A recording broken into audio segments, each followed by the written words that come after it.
been doing for years and years and years. We have to welcome the stories into our sermon. 1, 2, 3.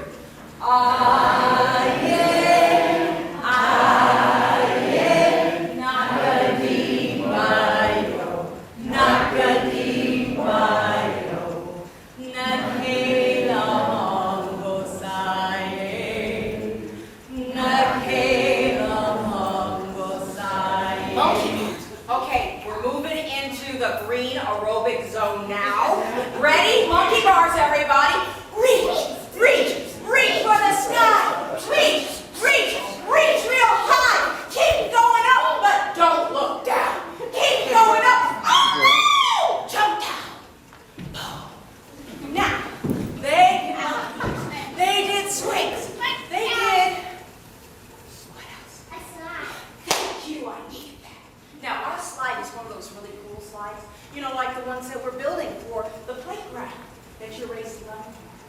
Now, this was one where you go up 10 steps, and then it has 3 circles coming down, okay? So let's climb up 10, go down in 3 circles, and then boom. Ready?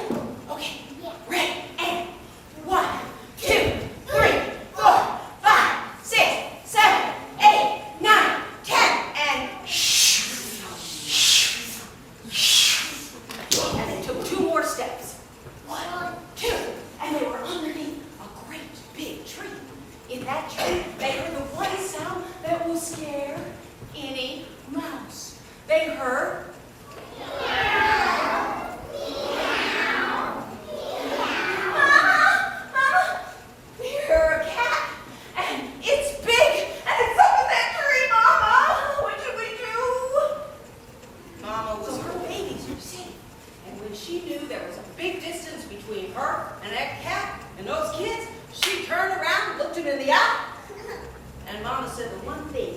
scare any cat away. What did she say?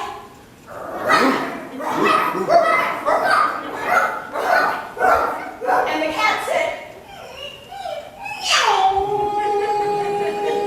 Took off running. I think he's on the other side of the earth right now. Now the babies heard all of this, running and meowing and barking, and then silence. They didn't know what to think about it all. So they started to peek out from behind the rock, and that's when Mama came back and hugged them close. She kissed her baby. She said, now babies, this is why I tell you it is so good to speak 2 languages. And I want you to know that that was the day that Mama showed that you don't have to fight or use guns or knives when you have a problem with somebody. Think about it and talk it out. And that's how you get your story of the mouse who could walk. It was the town drummer. That person had the job of drumming and using a special drum that sounded like the voices of people. It's called the djembe drum. And with that drum, they play a special pattern, and it would send a message out into the world. And people would come from miles around to hear the stories. I'll show you kind of what it sounded like. But you see, I've got no drum. So use your imagination and echo back the message that I send out. It would be something like this. Happy day. Happy day. The storyteller's coming. The storyteller's coming. Happy day. Happy day. The storyteller's coming. The storyteller's coming. And people did come from miles around to have a contest to find the smartest animal who could be her husband and the new king in training. But here's the animal who came to the center first. He was big, and he had a long trunk. That's right. The elephant came to the center, and here's what he sang to everyone. I am the biggest. I am the biggest. I shall be your king. I shall be your king. And he took that long trunk, picked up the spear, and tossed it in the sky. But he counted like this. 1, 2, plop! The spear fell down. Yes, that's right. He bowed before all the other animals, and he sang his song. He sang, I am the smartest. I am the smartest. And I shall be your king. And I shall be your king. He used those long antlers to scoop up the spear and toss it lightly in the sky. Then he counted like my friend in orange. He said, 5, 10. And everyone started to laugh and look at the king. And the king was smiling from ear to ear. His daughter's eyes lit up like rainbows. Because finally they found an animal who could think outside the box. An animal who was a little creative. And an animal who was willing to. So he said, giddy up, horses! Run like the wind! Go! And they stopped again because they heard the medium sneeze that sounded like it was in the room with him. It sounded like, oh, whoever you are, please let me go. I've got to get home with this medicine for my son. Super sober. Excellent. We practiced that. He took out a super soaker squirt gun. He filled it up with the coldest water he could find. Crunched up a couple ice cubes. And then he took off for the car. Right down the street. In the heat. The puppies were still there. This became a water fountain. Don't worry, it's not loaded. He started to squirt and squirt and squirt. A picture of Danny Aiella, the 11-year-old boy with a squirt gun.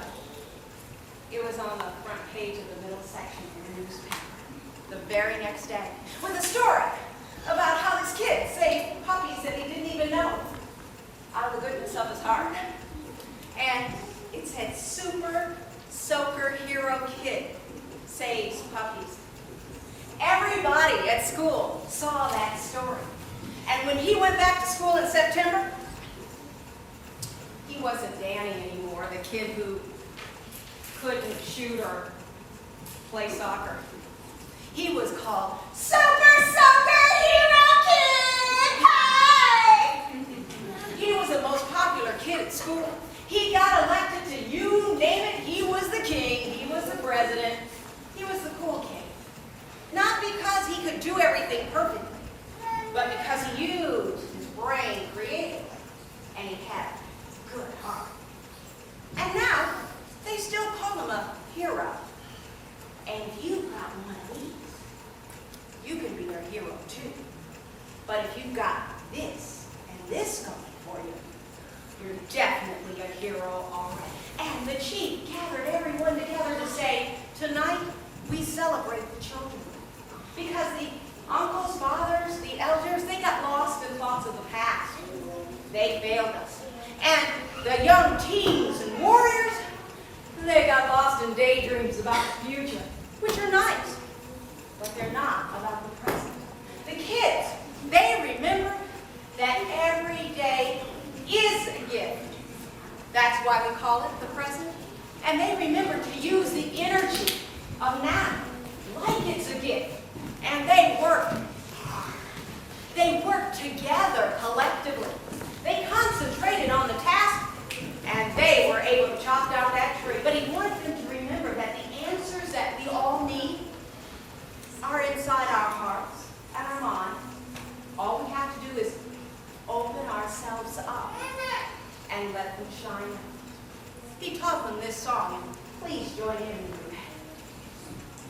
This little light of mine